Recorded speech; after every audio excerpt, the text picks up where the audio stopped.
Hadirin yang terhormat, selanjutnya kita akan dengarkan bersama orasi ilmiah dengan judul Transformasi Ekonomi Kerti Bali Menuju Bali Era Baru, Hijau, Tangguh, dan Sejahtera oleh Gubernur Bali. Kepada Dr. Insinyur Wayan Koster MM, kami silahkan. Assalamualaikum warahmatullahi wabarakatuh. Salam sejahtera, salam nama budaya, salam kebajikan, rahayu untuk kita semua. Om Swastiastu. Yang terhormat Rektor Universitas Terbuka, Wakil Rektor Universitas Terbuka, Ketua dan seluruh anggota Senat Universitas Terbuka, para dekan dan pimpinan di lingkungan Universitas Terbuka, para sivitas akademika Universitas Terbuka, para undangan dan hadirin sekalian, khususnya para wisudawan wisudawati yang kita cintai bersama. Tepuk tangan untuk para wisudawan kita.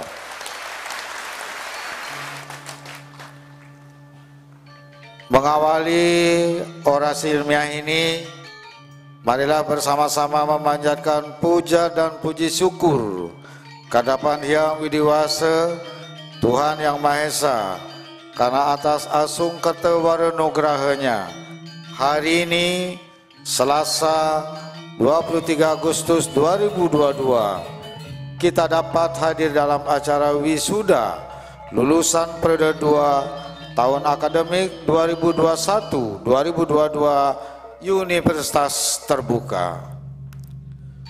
Pada kesempatan yang berbahagia ini, saya menyampaikan rasa hormat dan terima kasih yang sebesar-besarnya kepada Universitas Terbuka yang telah memberi kesempatan dan kepercayaan kepada saya untuk menyampaikan orasi ilmiah.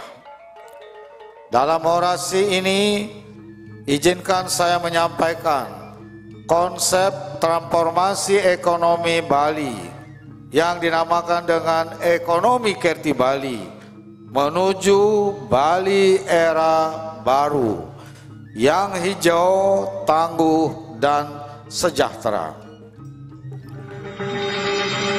Namun sebelum saya menyampaikan transformasi ekonomi Kerti Bali, izinkan saya menyampaikan beberapa hal. Pertama, saya ingin menyampaikan bahwa ini baru pertama kali saya bisa hadir memberikan orasi ilmiah di Universitas Terbuka. Meskipun sebelumnya banyak universitas termasuk yang di Bali meminta saya untuk memberikan orasi ilmiah pada saat wisuda, belum bisa saya penuhi karena kesibukan baru pertama menjadi gubernur Bali. Mengapa saya hadir bersedia memberi orasi ilmiah di Universitas Terbuka? Karena saya memiliki ikatan emosional, ada hubungan kebatinan yang cukup kuat. Karena ketika saya duduk sebagai anggota DPR, Pak Rektor bukan 3 tahun Pak, 3 periode sebagai anggota DPR. Periode pertama 2004, 2009, periode kedua 2009-2014, periode ketiga 2014 sampai 2019, tapi berakhir 2018 karena maju menjadi gubernur Bali. pada saat saya duduk sebagai anggota DPR, saya duduk di Komisi 10 yang membidangi pendidikan, kebudayaan, pariwisata, pemuda, dan olahraga. Pada saat saya di Komisi 10 itulah saya sering berdiskusi tentang kebijakan pendidikan, khususnya yang berkaitan dengan upaya untuk meningkatkan akses pendidikan, baik pendidikan dasar, menengah, maupun juga pendidikan tinggi. Pada saat itu, pada periode kedua saya di DPR, saya melihat data dan mendapat laporan dari Bapak Menteri Pendidikan dan Kebudayaan, tingkat angka partisipasi kasar masuk perguruan tinggi pada saat itu masih berada di angka di bawah 20%. Masih sangat rendah jika dibandingkan dengan negara-negara ASEAN. Kita di bawahnya Malaysia, di bawahnya Thailand, di bawahnya Filipina. Malu kita. Itulah sebabnya pada saat itu kita harus mendorong angka partisipasi kasar dengan memperluas akses bagi lulusan SMA SMK untuk bisa melanjutkan ke pendidikan tinggi. Karena arus untuk lulusan SD, SMP, SMA, SMK terus meningkat, sehingga dengan demikian daya tampung kita untuk masuk ke perguruan tinggi juga harus ditingkatkan. Karena itulah kami memandang kalau hanya dengan menggunakan metode pembelajaran secara konvensional, perkuliahan reguler melalui perguruan tinggi yang ada, baik negeri maupun swasta, saya kira kita akan sangat lambat untuk mencapai peningkatan angka partisipasi kasar. Itulah sebabnya pada saat itu kami mendorong agar peran universitas terbuka ditingkatkan untuk menampung lulusan SMA, SMK maupun juga para lulusan yang telah bekerja yang belum sempat menikmati pendidikan tinggi. Itu tujuannya.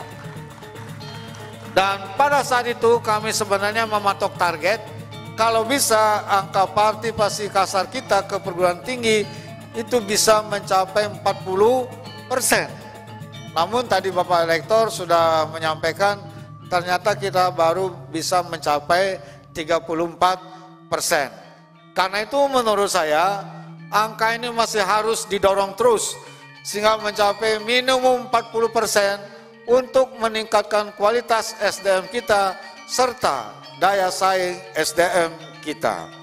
Itulah sebabnya saya merasa penting hadir pada hari ini sekaligus untuk memberikan dukungan agar ke depan universitas terbuka ini semakin dicintai dan mendapat respon positif dari masyarakat untuk berkuliah di universitas terbuka. Tepuk tangan untuk universitas terbuka. Tadi saya kaget juga, ternyata jumlah mahasiswanya sudah lebih dari 300.000. Yang wisuda tahun ini 60.000. Berarti sudah tinggi sekali.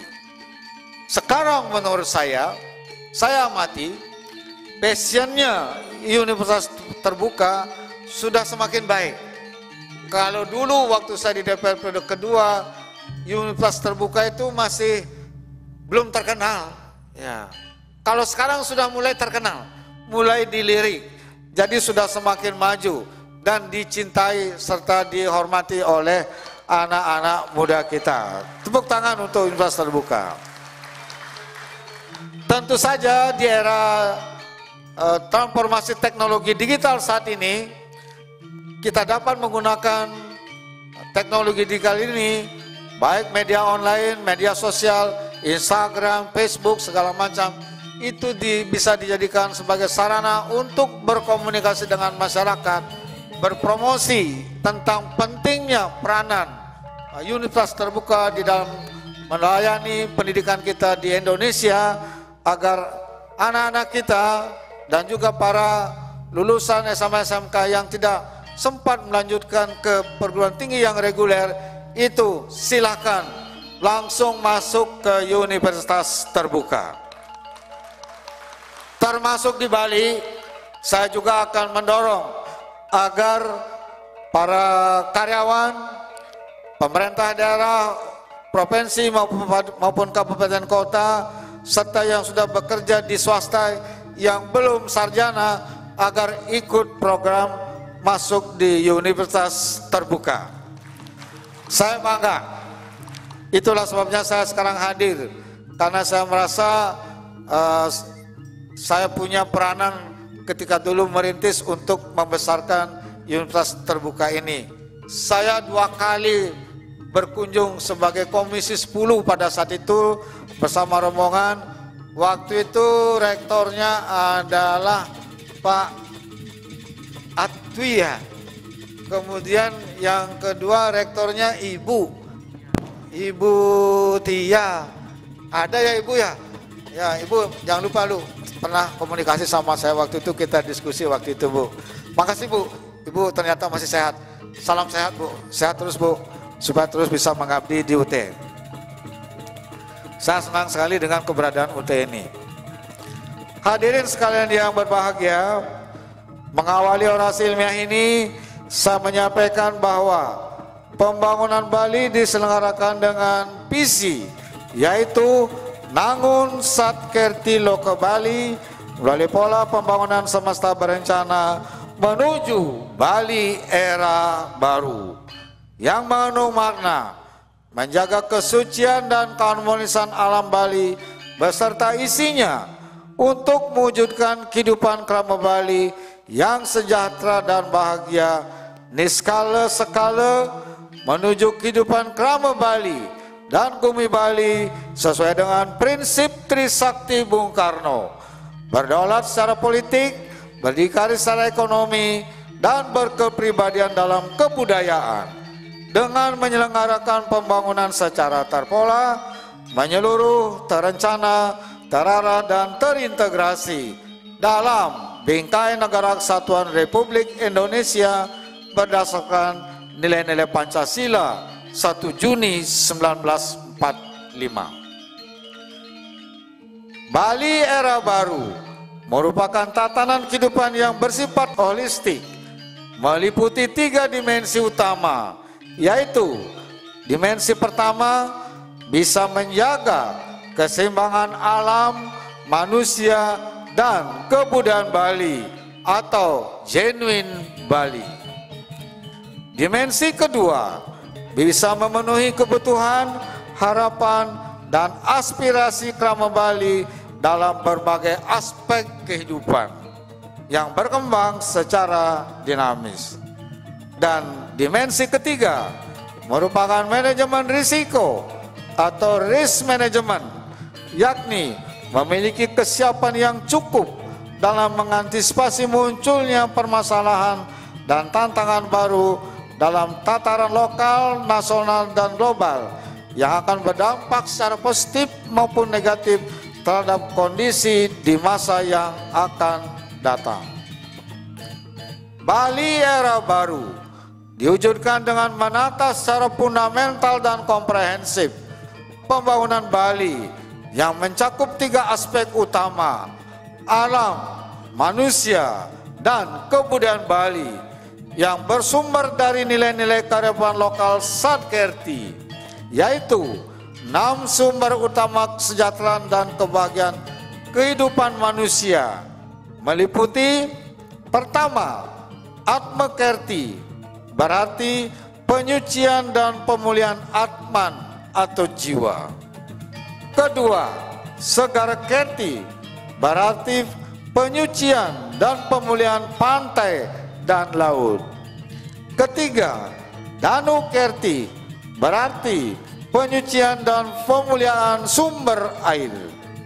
Keempat, Wanakerti, berarti penyucian dan pemuliaan tumbuh-tumbuhan.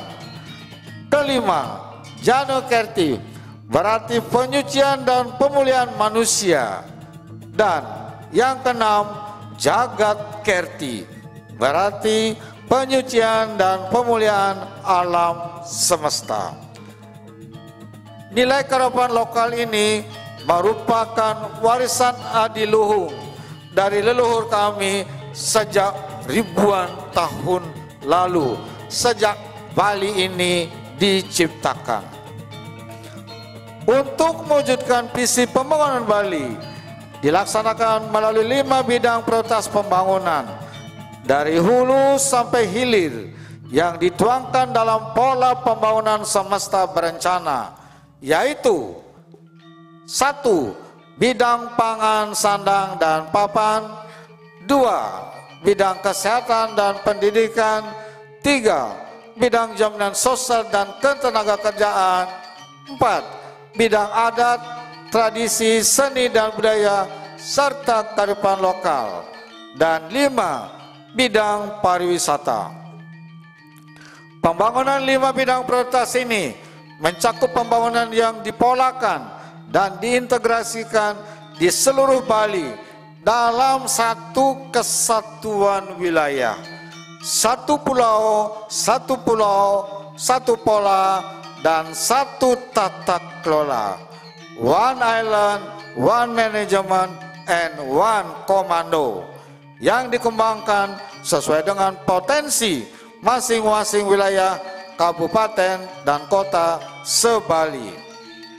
5 bidang prioritas pembangunan Bali didukung dengan: pertama, pembangunan infrastruktur darat, laut, dan udara secara terkoneksi dan terintegrasi.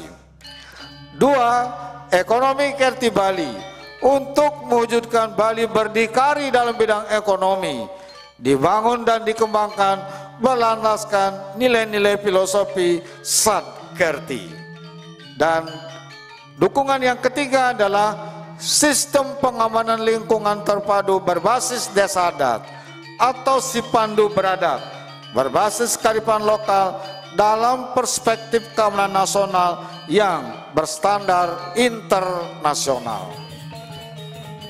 Yang mulia para senat dan para wisatawan yang saya hormati, saya menyampaikan bahwa pola pembangunan semesta berencana ini digagas dan dikembangkan oleh Bung Karno, Presiden pertama Republik Indonesia, Bapak bangsa kita.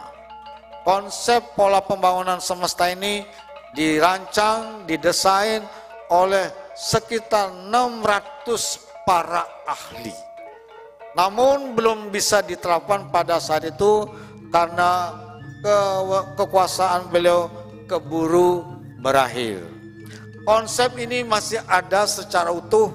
Luar biasa baiknya saya ditugaskan, diberikan amanah oleh Yang Mulia Ibu Megawati Soekarno Putri untuk menerapkan pola pembangunan semesta berencana ini di Provinsi Bali sebagai percontohan di dalam kerangka pembangunan nasional. Itulah yang saya laksanakan sekarang di Bali untuk menata pembangunan Bali secara fundamental dan komprehensif. Saya perlu menyampaikan bahwa pada saat ini akibat dinamika pembangunan yang cukup panjang, perekonomian Bali sangat bergantung dari satu dominasi sektor pariwisata, sehingga menjadi sangat tidak seimbang. Ketidakseimbangan struktur dan fundamental perekonomian Bali yang mengakibatkan perekonomian Bali di satu pihak sangat tergantung dan sangat rentan terhadap perubahan faktor eksternal. Di pihak lain, pertumbuhan kapasitas ekonomi Bali kurang berkembang secara optimal. Maka guna memperkuat struktur dan fundamental perekonomian Bali, diperlukan suatu konsep ekonomi yang komprehensif, yaitu ekonomi kerti Bali.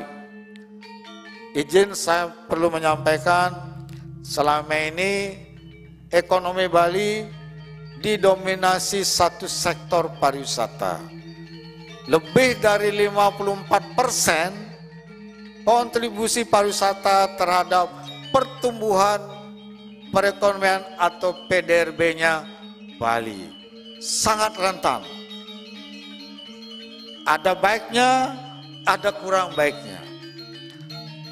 Di situasi normal, pertumbuhan ekonomi Bali selalu tinggi, selalu berada di atas pertumbuhan rata-rata pertumbuhan ekonomi nasional. Pada saat tidak normal, terjadi masalah, ada terganggu akibat bencana alam,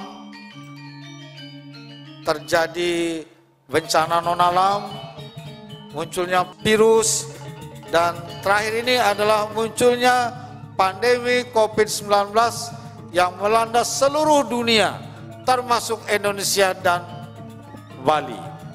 Akibatnya, wisatawan terhenti total. Tidak ada yang berkunjung ke Bali selama 2 tahun lebih.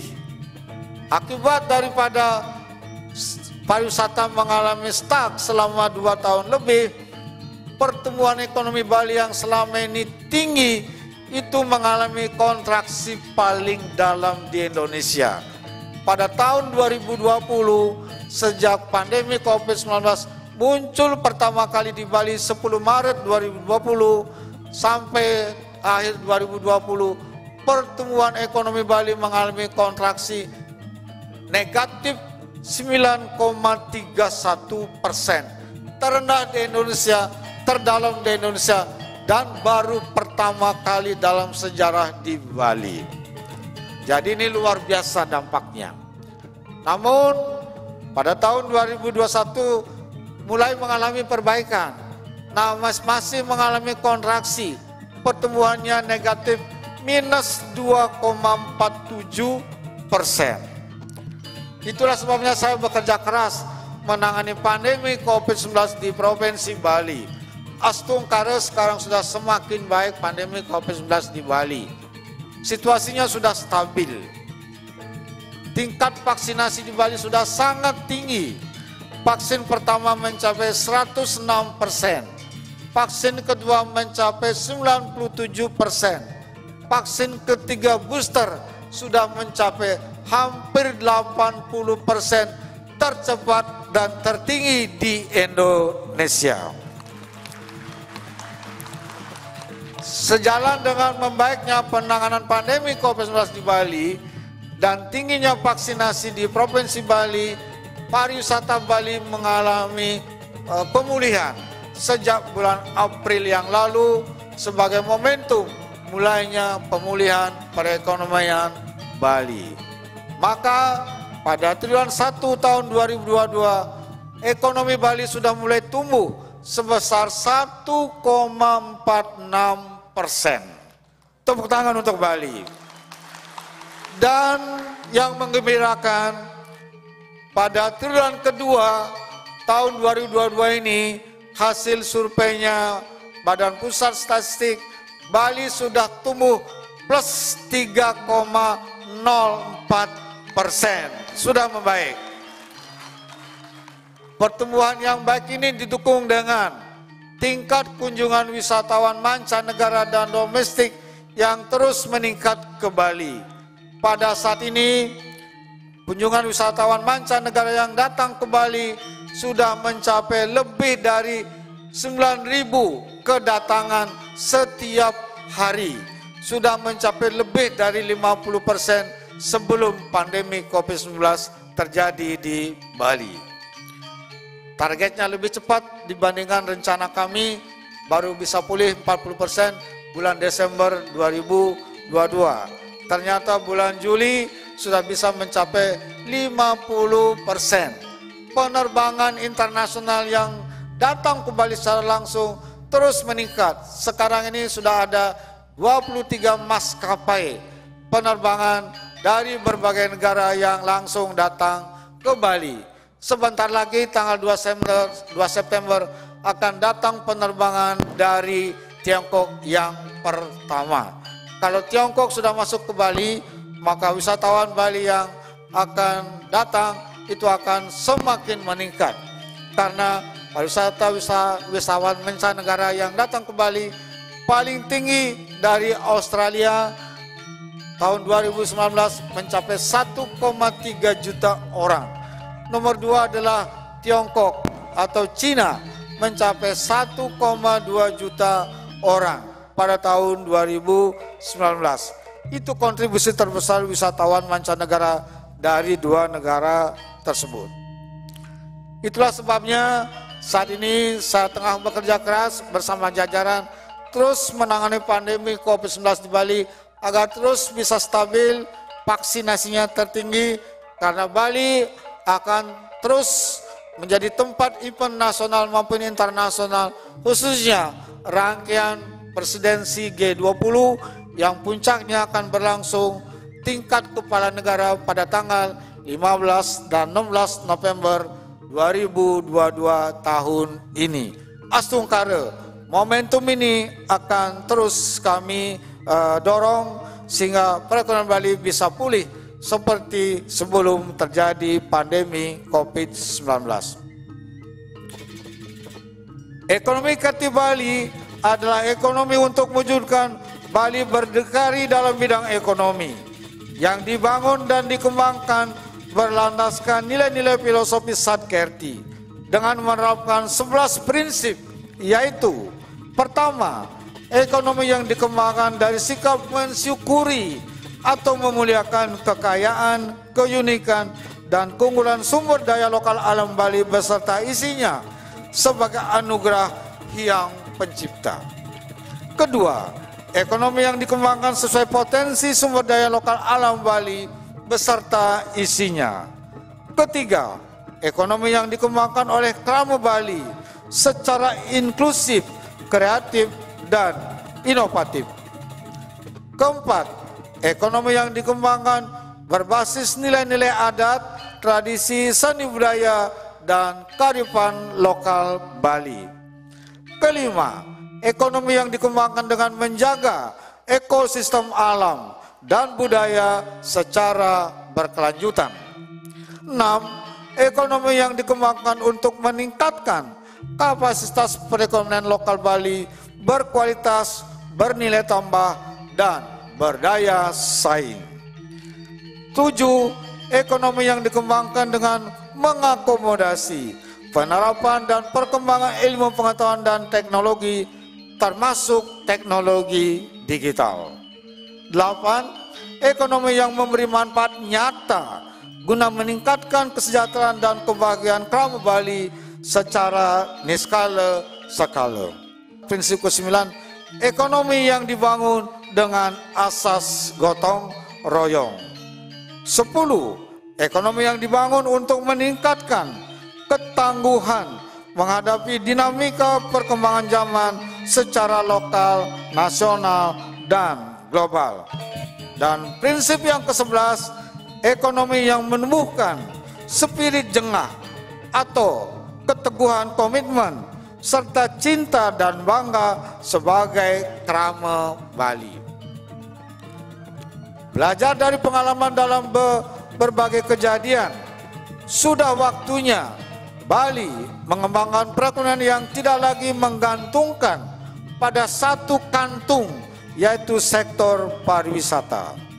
Bali harus mengambil pilihan mengembangkan perekonomian Bali yang bersumber dari keorisinilan dan keunggulan sumber daya lokal meliputi kekayaan alam, manusia, dan kebudayaan Bali sebagai sumber daya potensial pada sektor pertanian, kelautan, perikanan, dan industri kerajinan rakyat.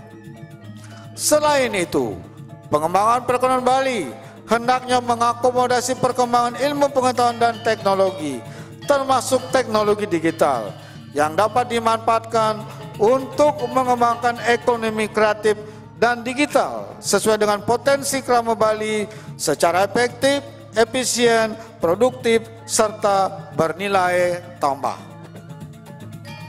Dalam mengembangkan perekonomian Bali, sektor pariwisata diposisikan sebagai sumber tambahan atau bonus benefit dalam perekonomian Bali. Bahkan sektor pariwisata harus berperan menghidupi atau memberi manfaat untuk bergeraknya sektor pertanian, menjadi lokomotif sektor kelautan perikanan dan industri kerajinan rakyat, sehingga secara nyata memberi manfaat bagi peningkatan kesejahteraan dan kebahagiaan masyarakat Bali. Dalam hubungan tersebut, diperlukan arah kebijakan, pendekatan, dan prinsip untuk menata serta mengembangkan perekonomian Bali dengan struktur dan fundamental yang ramah lingkungan, berbasis pada sumber daya lokal, lebih berkualitas, bernilai tambah, berdaya saing, tangguh, dan berkelanjutan. Pembangunan pertanian dalam arti luas, termasuk perikanan dan sumber daya kelautan, perlu ditata dan dikelola dengan baik dari hulu sampai ke hilir, sesuai dengan potensi yang dimiliki kabupaten dan kota di Bali, menuju kedaulatan pangan dalam upaya pemenuhan jumlah dan kualitas yang memadai untuk kebutuhan kaum Bali, kepariwisataan dan berorientasi ekspor. Bahkan untuk menjamin kualitas dan kesehatan pangan, sedang diterapkan sistem pertanian organik menuju Bali Pulau Organik. Dan untuk sistem pertanian organik ini, kami telah menerapkan Peraturan Daerah Nomor 8 Tahun 2019. Itulah yang akan kami jadikan untuk membangun perekonomian Bali secara masif dengan tetap menjaga agar ekosistem alam terpelihara dengan baik, sehingga seluruh daripada unsur alam ini bisa hidup secara berdampingan. Dalam memacu pertumbuhan ekonomi Bali, perlu dibangun dan dikembangkan industri Bali dari hulu sampai ke hilir, ekonomi kreatif berbasis budaya branding Bali, serta ekonomi digital. Pembangunan dan pengembangan perekonomian tersebut dilakukan sesuai dengan potensi kabupaten dan kota dalam rangka menyeimbangkan pusat-pusat pertumbuhan ekonomi antar wilayah se-Bali, sehingga meningkatkan pertumbuhan ekonomi, meningkatkan pendapatan daerah, membuka lapangan kerja baru, dan mengurangi tingkat kemiskinan. Untuk memperkuat struktur dan fundamental perekonomian Bali, diperlukan pengembangan dan penguatan industri kecil menengah (IKM), usaha mikro kecil menengah (UMKM), dan koperasi, terutama koperasi produksi, serta lembaga perekonomian adat dalam pengelolaan hasil pertanian, perikanan, perkebunan, dan industri kerajinan rakyat. Ekonomi kreatif Bali memiliki 6 sektor unggulan sebagai pilar perekonomian Bali, yaitu: pertama, sektor pertanian dalam arti luas, termasuk peternakan dan perkebunan dengan sistem pertanian organik. Saya perlu menyampaikan, Bali memiliki 70.000 hektar sawah. Sampai saat ini, bulan Juli, sudah mencapai 29.800 hektar yang organik. Target kami sampai bulan Desember, 40.000 hektar sawah sudah harus organik. Dan 70.000 hektar sawah ini akan kami tuntaskan pada tahun 2023, paling lambat 2024. Semua sawah di Bali 70.000 hektar sudah organik. Dan Bali satu-satunya provinsi yang menerapkan sistem pertanian organik dengan peraturan daerah yang dikeluarkan sejak 2019 yang lalu. Juga termasuk pertanian untuk buah-buahan dan sayur-sayuran di Bali itu mencapai luasnya 200.000 hektar lebih. 154.000 hektar sudah organik. tinggal lagi 50.000 hektar yang belum organik. Akan kami tuntaskan paling lambat tahun 2024. Sehingga 2024 sawah maupun non sawah itu semuanya sudah organik menuju Bali Pulau Organik. Saya kira fenomena global juga sudah mengarah pada sistem pertanian yang ramah lingkungan, dan tentunya itu adalah pertanian organik. Dua, yang menjadi pilar perekonomian Bali adalah sektor kelautan dan perikanan. Wilayah Bali kecil, kelautannya juga kecil, tetapi di dalamnya terkandung kekayaan yang luar biasa. Tiga, sektor industri, meliputi industri manufaktur dan industri berbasis budaya branding Bali. Yang keempat, sektor industri kecil menengah IKM, usaha mikro kecil menengah UMKM, dan koperasi. Kelima, sektor ekonomi kreatif dan digital. Dan 6, sektor pariwisata, yaitu pariwisata berbasis budaya, berkualitas, dan bermartabat. Saya perlu menyampaikan bahwa dalam forum yang terhormat ini, pada tahun 2019 sebelum pandemi COVID, jumlah wisatawan mancanegara yang ke Bali mencapai 6,3 juta orang. Jumlah wisatawan domestiknya mencapai 10.500.000 orang. Jadi kalau total wisatawan domestik dan mancanegara itu hampir mencapai 17 juta orang.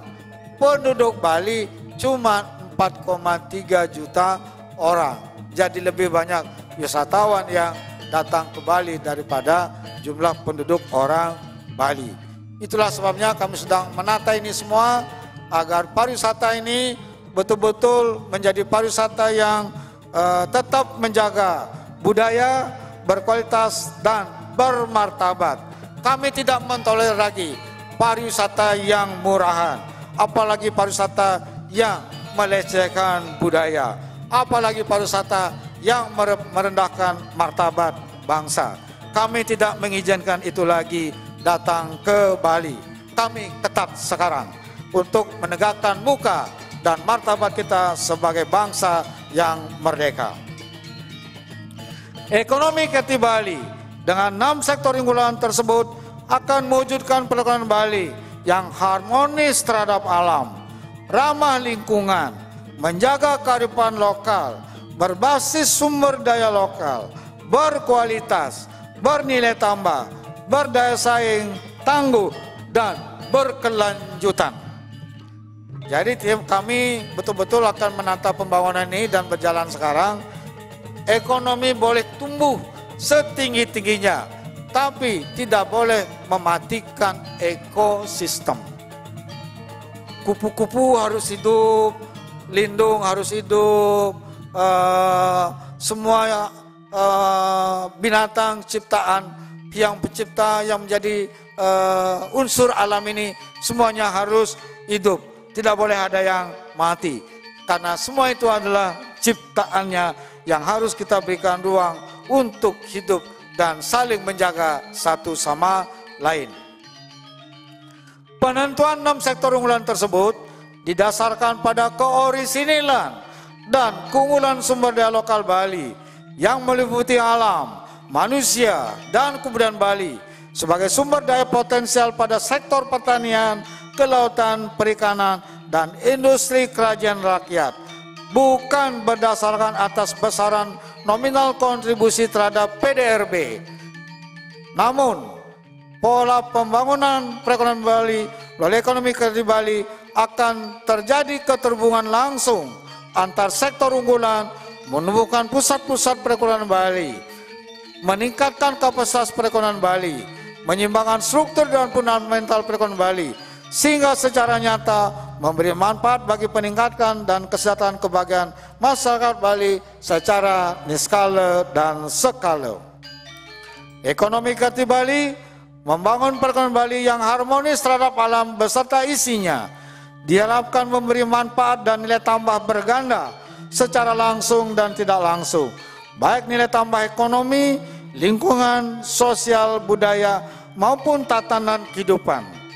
Nilai tambah ekonomi terwujud dalam bentuk kontribusi masing-masing pilar sektor unggulan terhadap perekonomian Bali secara seimbang, sinergis, dan harmonis. Dengan demikian, masing-masing sektor memberi efek pengganda yang besar terhadap sektor-sektor lainnya secara timbal balik, sehingga secara keseluruhan dapat meningkatkan kapasitas atau skala ekonomi yang lebih besar bagi kesejahteraan dan kebahagiaan masyarakat Bali. Inilah yang akan menjadi ekonomi sirkuler bagi Provinsi Bali. Nilai tambah lingkungan terwujud dalam bentuk terpeliharaannya ekosistem alam dan peningkatan kualitas hidup. Tanah akan tetap subur, air tetap mengalir, udara sehat, laut akan terjaga, dan keanekaragaman hayati akan terlindungi. Nilai tambah sosial akan tercermin dari peningkatan kualitas hidup, terpenuhnya kebutuhan, harapan, dan aspirasi masyarakat dalam berbagai aspek kehidupan. Nilai tambah budaya berupa terjaganya kelestarian kebudayaan Bali yang adiluhung, serta memperkokoh jati diri masyarakat Bali sebagai bagian dari komunitas global. Sedangkan nilai tambah terhadap tatanan masyarakat Bali terwujud melalui perubahan cara berpikir, perilaku, berwawasan ke depan, dan mampu mengatasi kesulitan yang dihadapi.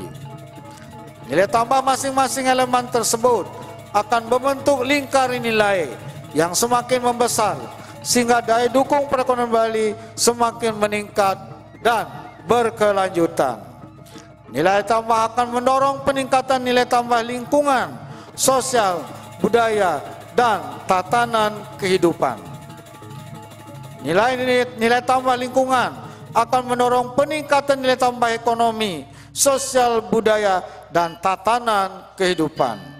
Demikian halnya terhadap nilai tambah sosial, budaya, dan tatanan kehidupan akan mendorong peningkatan nilai tambah elemen-elemen lainnya secara berantai.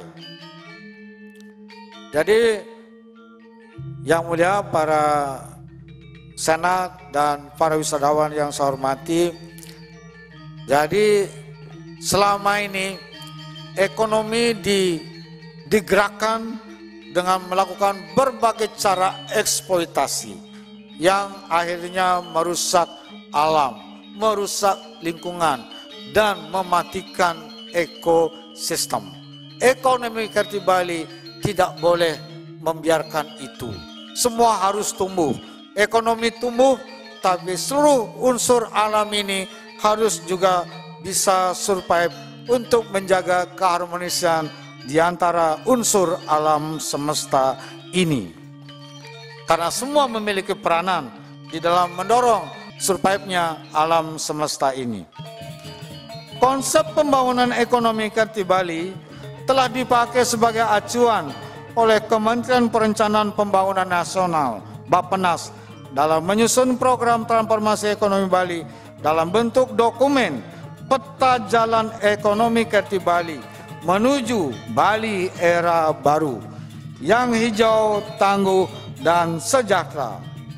Peta Jalan Transformasi Ekonomi Bali telah diluncurkan oleh Yang Mulia Presiden Republik Indonesia Bapak Insinyur Joko Widodo pada tanggal 3 Desember 2021 yang lalu. Peta jalan ini menjabarkan strategi dan rencana aksi pemulihan ekonomi Bali dalam jangka pendek dan strategi transformasi perekonomian Bali dalam jangka menengah dan panjang. Sehingga implementasi peta jalan ekonomi kreatif Bali menuju Bali Era Baru yang hijau, tangguh, dan sejahtera ini akan merupakan kerangka terwujudnya cita-cita Indonesia Maju tahun 2045 sebagaimana yang dicanangkan oleh Bapak Presiden Insinyur Joko Widodo. Hadirin sekalian yang berbahagia, pada kesempatan ini selaku Gubernur saya menyampaikan terima kasih kepada Universitas Terbuka yang telah berkontribusi meningkatkan kualitas sumber daya manusia melalui pendidikan tinggi, khususnya di Bali, yang sampai saat ini sudah mencapai sebanyak 7.684 mahasiswa aktif di Universitas Terbuka Provinsi Bali. Ini pun akan saya tingkatkan terus ke depan. Karena saya hadir hari ini, itu saya menambah semangat lagi untuk mendorong agar masyarakat Bali lebih terbuka untuk masuk ke Universitas Terbuka ini. Saya pun sangat setuju dan mendukung gagasan Universitas Terbuka terkait dengan wajib kuliah, karena model pembelajaran yang dilaksanakan di Universitas Terbuka sangat memungkinkan untuk terwujudnya gagasan tersebut. Apalagi sekarang dengan adanya cara tatap muka langsung kombinasi dengan tatap muka yang online, hibrid, saya kira Universitas Terbuka akan menjadi semakin luas aksesnya. Saya kira ini perlu dipromosikan secara luas kepada masyarakat, sehingga masyarakat akan mengetahui bagaimana cara mengikuti pendidikan di Universitas Terbuka tanpa harus mengganggu aktivitas kesehariannya, baik sebagai pegawai maupun juga aktivitas kehidupan yang lainnya.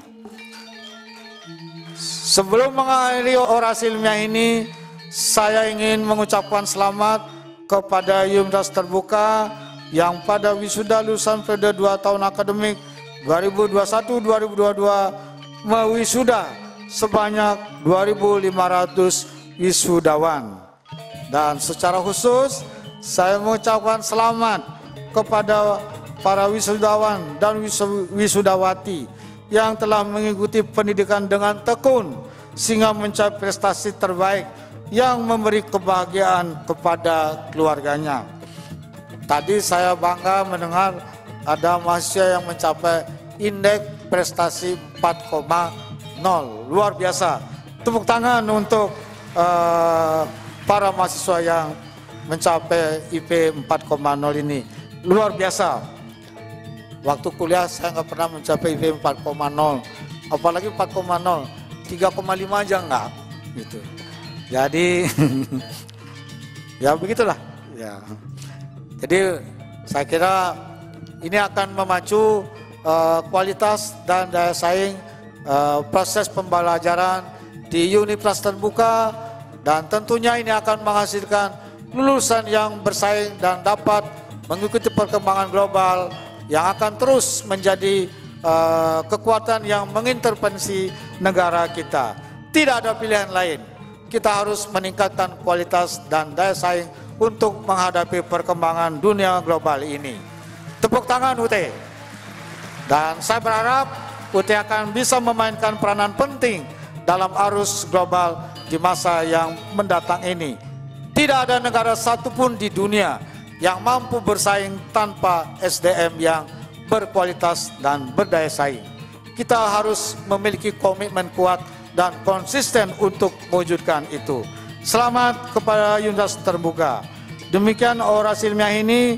Atas segala perhatian yang diberikan kepada saya haturkan terima kasih. Om Santi Santi Santi Om. Wassalamualaikum warahmatullahi wabarakatuh. Rahayu.